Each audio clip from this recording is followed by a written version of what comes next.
चपरासी की नौकरी के लिए पोस्ट ग्रेजुएट और पीएचडी के लोग आ जा रहे हैं। यानी आप ये कह रहे हैं इतनी भर्तियों के लिए अगर बच्चों ने अप्लाई भी किया है, जो कैंडिडेट्स अप्लाई कर रहे हैं उनकी ये मजबूरी बन चुकी है। शहजाद पूनावाला से इस बारे में मैं जवाब ले लेती हूँ। शहजाद, बढ़ चढ़कर यहाँ पर एप्लीकेंट्स ने अप्लाई किया है, लेकिन ग्राउंड रियलिटी ये कह रहे हैं कुछ और है, मजबूरी बन चुकी है। हालांकि जब हमारे संवाददाता भी यहाँ पर उन कैंडिडेट से बात कर रहे थे तो सबने कहा टाइम फ्रेम को लेकर उन्हें अभी भी ऑब्जेक्शन है। देखिए, अग्निपथ बहाना है, सियासत चमकाना है, इसलिए युवाओं को भड़काना है ताकि हिंसा भड़काना है। क्योंकि आपको मैं बताऊं, अगर कांग्रेस पार्टी वाकई बेरोजगारी पर इतनी सजग रहती तो आज राजस्थान में 29% बेरोजगारी दर है, मतलब राष्ट्रीय औसत से 4 गुना ज्यादा है।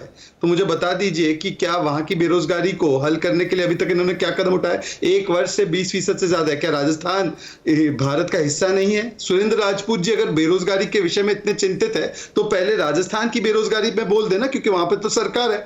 दूसरी बात, ये जो भी एक सेकंड मुझे पूरा तो करने दीजिए। देखिए, एक मॉडल था कि एक मॉडल था, मेरे पास एक कागज है, ये यूनाइटेड स्टेट्स की सरकार का कागज है। कांग्रेस पार्टी चाहे तो इस पर कार्रवाई भी कर सकती है। यूनाइटेड स्टेट्स की सरकार कहती है कि नेहरू जी की कैबिनेट के मंत्री कृष्णमाचारी आर्मी की सैंक्शन स्ट्रेंथ क्या होगी वो डिस्कस करने मैकनमारा के पास गए थे, और मैकनमारा ने जो बोला, सेक्रेटरी ऑफ स्टेट ने जो बोला, उतनी आर्मी की सैंक्शन स्ट्रेंथ कर दी। ये तो मुझे लगता है इस पर पहले कांग्रेस को जवाब देना चाहिए कि जब आज आर्म फोर्सेस जो चाहती है, जो कारगिल रिव्यू कमेटी में तय हुआ, टीके रायना कमेटी में तय हुआ, उस पॉलिसी को लागू किया गया।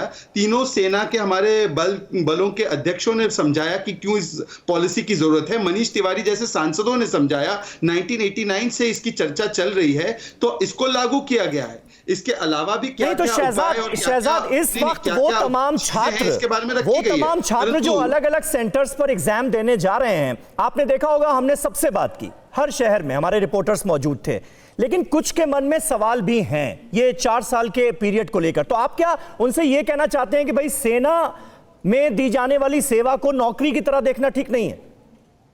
ये देखिए, एक तो ये बात मैंने नहीं कही है। अगर आप मनीष तिवारी जी के ट्वीट और आर्टिकल पढ़ेंगे, और उन्होंने आपसे जानना चाह रहा था।